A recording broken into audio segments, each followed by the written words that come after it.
We're up to the Mishnah now on Daf Ayin Vav. And the Torah tells us, Lo Yavo Ptsua Daka Ukrut Shofcha B'Kal Hashem. So the Mishnah explains what's considered Kahal.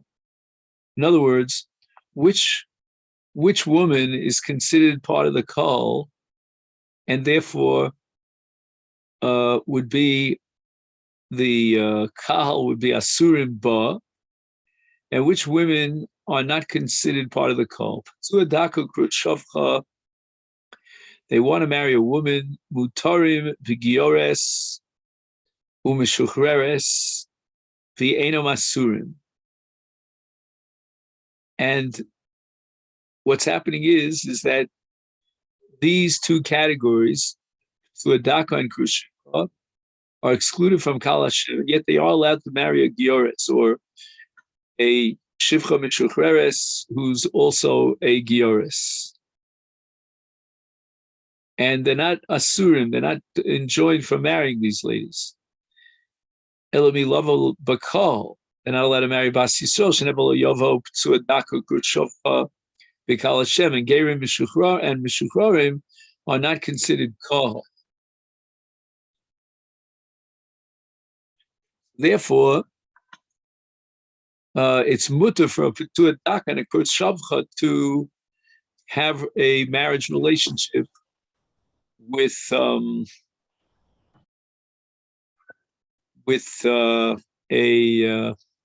gioris. Okay. So now we're going to begin Bo Minemer of Sheshes. And this you'll see on the wide lines here on Daf Ayin Vav, it's the fourth of the wide lines. So the question was asked to Rav Sheshes. Ptsua Daka Kohen, Mao Begiores Umeshuchreres. So the Mishnah had established that a Ptsua Daka and a Krus Shavcha are allowed to marry a Giores. But what if the Ptsua Daka is a Kohen? And the Gemara explains the suffix that was presented to Rav Sheshes. What were the tzadei asafik?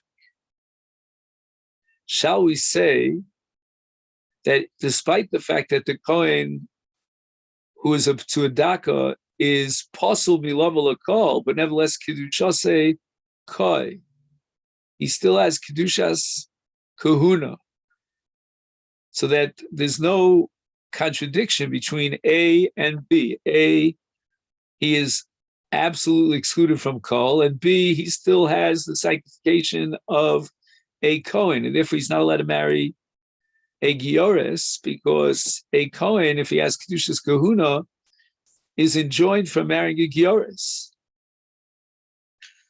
So, for example, before he was to a Daka, before he had that injury, he as a Kohen was enjoined from marrying a Giores. Do we say that now, as a result of his injury and his new status as a Ptsua Daka, his Kedushas Kahuna is suspended because he cannot come into Kol, and therefore he's allowed to marry a Giores.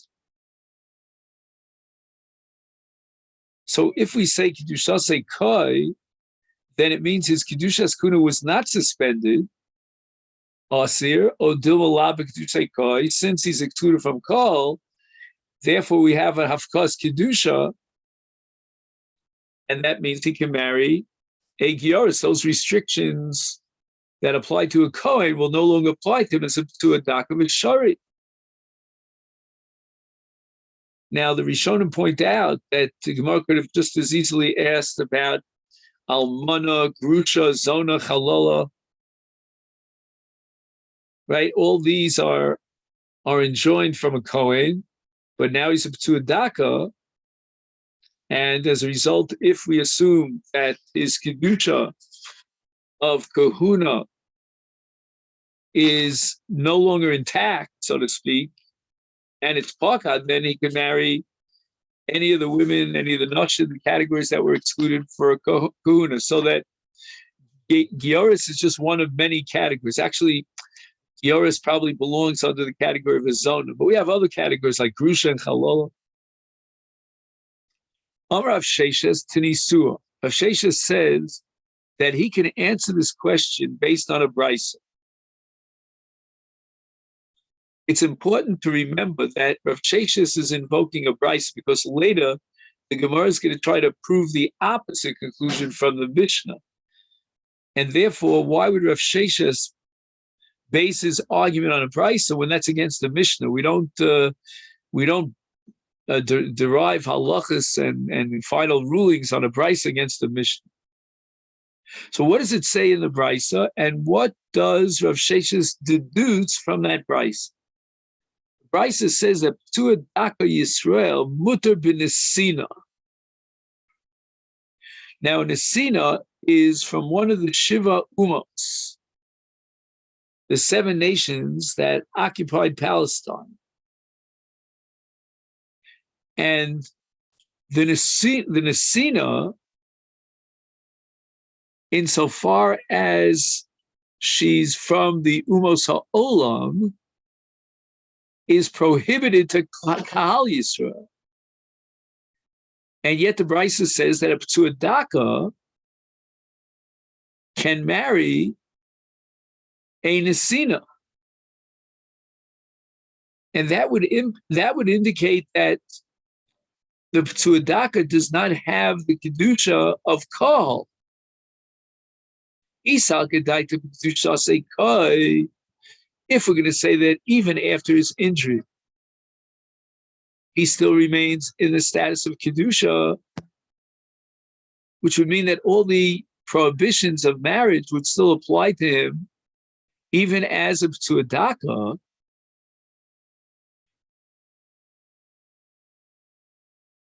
Again, despite the fact that he's Pasal Level Bakal, but his Kedusha still is intact. So how are we allowed to, how can we permit a P'tuadaka to marry a Nesina? Ikri Khan, we should apply the pasuk of Lo Tischatin Bam, the Isur Lischatin B'Shiva Umos HaOlam. So you see that the Bryce is maintaining that P'tuadaka has lost his Kedusha. Otherwise, how could we be matir him to marry a Nesina? So therefore, we should derive the conclusion, says Rav Sheshes, that a P'tuadaka Kohen likewise is lacking Kedusha. Eino b'Kedushasa, and therefore he'd be allowed to marry Gioris. Amar Rava says there's no proof from this brisa. Atu hasam mishum Kedusha, or lav Kedushahu, is the reason over here in the case of an Nesina marrying a Yisrael. Is that because it depends upon whether Yisrael has Kedusha or doesn't have Kedusha?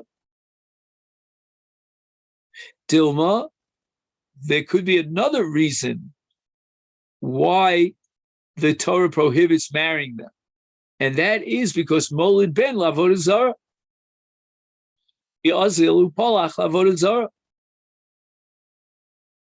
That we're afraid that if he marries a Nesina, and let's assume even if the Nesina underwent Gerus, we're still not going to trust the Nesina and rely on her. And if he has a child from this Nesina, the Nesina were very involved in idolatry, then maybe the child will be brought to idolatry.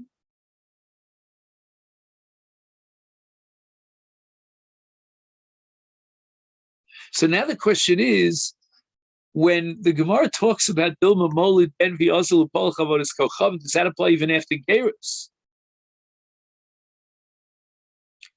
So the Gemara says, wait a minute, Hani Milu V'Osam Ovdei Kochavim, that's before the Gerus. But Ki Megaire, after the Gerus, we should no longer be Choshesh and be afraid that Yatu is B'nam Lavodas Kochavim, and therefore be Yisrael Sharu. So you'll ask me, wait a minute, are you telling me that after a Nesina undergoes Gerus, we're allowed to marry her? That's not true. We know that an Nesina is excluded from marriage even after Gerus.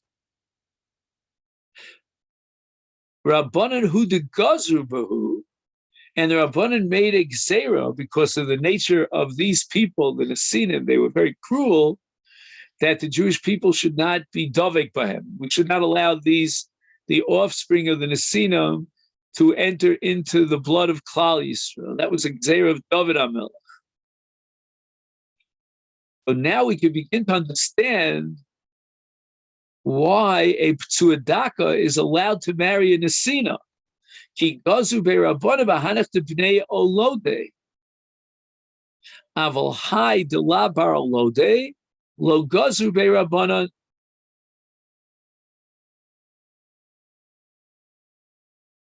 If the whole reason why the Gzera of the Chacham is they didn't want the Nesinim even after Gerus to enter into Klal, so you never know where they're going to go, these Nesinim. They were very much involved in idolatry. But that Gzera was only instituted vis-a-vis a Jew who could have children. But in the case of Tuadaka, since he's not a mulid, therefore we don't have to worry about his son being taken to idolatry, because he's not going to have a son.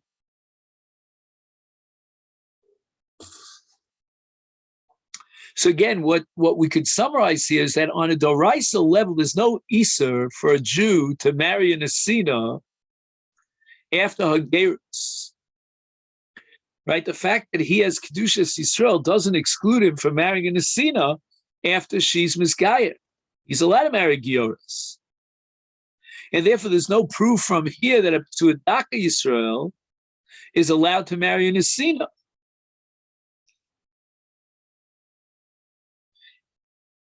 And the reason why we passel a person to call is because of a lower level of Kedusha.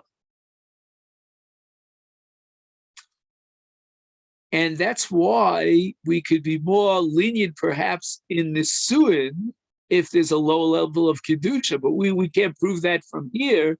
Here we're talking about an Asina Shehiz Gaira. And the whole reason why the Rabbanan prohibited her even after Gerus is because she might influence her son to worship Avodah Zarah, but not in the case of a Ptsuadaka. But you're asking me whether a Ptsuadaka is allowed to marry a Giores. I mean, that we don't know. We know that Israel is about to marry a Giores, and even in a Sina, if he's Eino Roy Laholit. But when you're talking about Kedushas Yisrael and you want to know whether or not a Ptsuadaka has Kedushas Yisrael or does not, that remains an open-ended question. The Gemara asks, Elameyato, according to Rav, that the Chacham were the ones who made this Gzera, and they did not extend the Gzera to include someone who's Eino Roy Laholit, is Mamzer Debar Olode Hachinami Di Asir. Would a Mamzer be allowed to marry a Nesina? And if you're telling me that a Nesina, we're afraid, the Chacham were afraid that she'll take the child to Avodah Zarah, then that Gzera should apply to a Mamzer. A Mamzer who's Roy Laholid. He has the possibility of having a child, and he should be also to marry a Nesina because, she'll take the child to Avodah Zarah. For Tanana, we have a Mishnah in Masechet Kiddushin, Mamzerim Unesinim Utarim Lavo Zebazeh. So you see clearly that a Mamzer is allowed to marry a Nesina, even though he's Roy Laholid. So you can't tell me that the Chachamim made a Gzera prohibiting marrying a Nesina because of Roy Laholit, and the child will be brought to Avodah Zarah. We see that a Mamzer is allowed to marry a Nesina even though he could have children.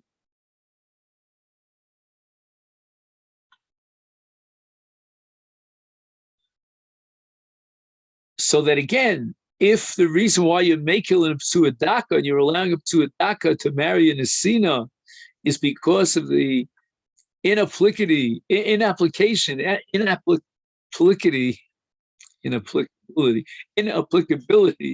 of the gzera to a daka, then in the case of mamzer, where the gzera is very well applicable, then there should be an iser.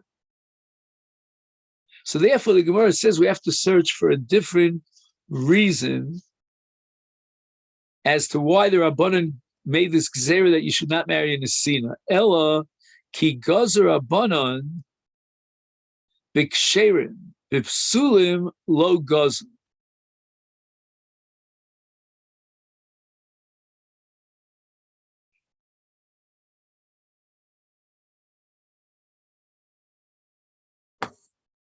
So the reason why a p'tua daka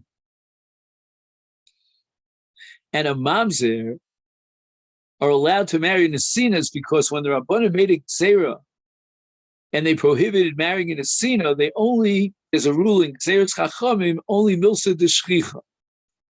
But milsa lo shchicha lo gazu be Rabbanan. So the milsa de shchita are ksherim. Psulim are very rare, relatively rare, like a p'tua daka or a mamzer. And since they're rare, is lo gazu be Rabbanan. They weren't included in the original gzera de Rabbanan to prohibit a nesina. Other Amar Rava, now we have the Lishna Basra of Rava. And after Rava had said that the Isser of Lo Tischatim Bam applies on a Doraisa level to Shivas Ha'amim before Gerus, Other Amar Rava rescinded his original position, Lav Milsahi. What I said to you is wrong. You cannot tell me that the Isser of Lo Tischatim Bam applies when they are still worshiping idols. Yosam ovdei kochavim leslahu chasnus. You can't interpret the words lo tischatin bam as referring to an akum, because there's no chasnus. You can't call it chasnus. There's no tfisas kedushin to a guy. So therefore, nisgairu the islu chasnus. When the pasuk says lo tischatin bam, it's talking about the shivas ha'amim after gerus.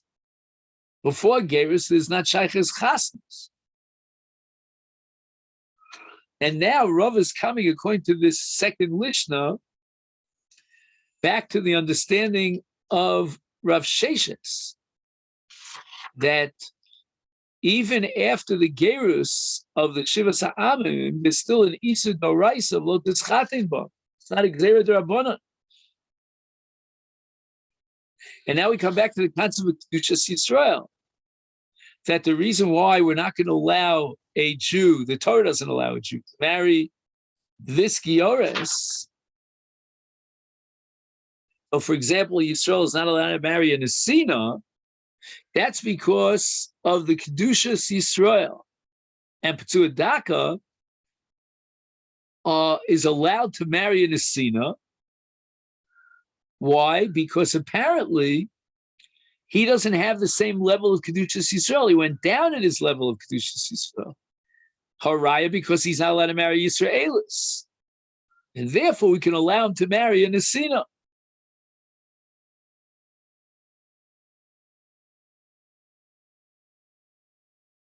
Now, if that be the case, that we're allowing him to marry a nesina because his Kedushas Yisrael is diminished, then, says Rav Sheshes, we could derive the conclusion that a Kohen who is now become to a daka, his Kedushas Kahuna went down, it was diminished, and therefore he'd be allowed to marry Giores and a Meshuchreres. The Gemara asks Masechet, Rav Yosef, the Pasuk tells you about Shlomo Melech Melachim Aleph, Vayischaten Shlomo es Bas Paro Melech Mitzrayim. How could the Torah use the word Vayischaten with regard to a non-Jewish woman? There's no Tvisas Kedushin, so there shouldn't be any language called Chasnus. And the Gemara answers Girei Gairei. According to this Lishna in the Gemara, Shlomo Melech was Megayer Bas Paro, Melech Mitzrayim. And then after Gerus, there'll be Tvisas Kedushin.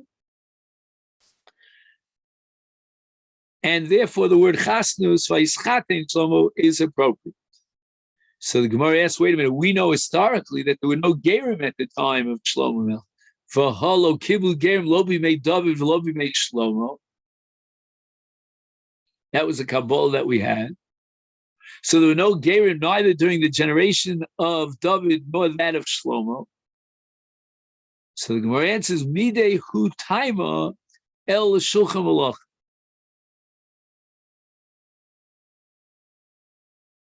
The reason why they prohibited Gerim at the time of Shlomo Melech is not applicable to Bas Para. Why? It was the fear or the assumption that people are coming to Mizgayer because of Shulchan Malach,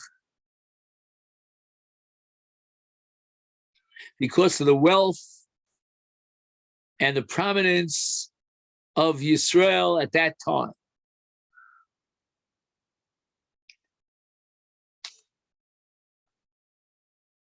And the fear was that really there's no sincere will on the part of the non-Jew to be misgayer. The reason why the Geras is because they think it's a good idea to be part of the Jewish people. They have Shulchan Malachim, they have Osher, they have Gedula.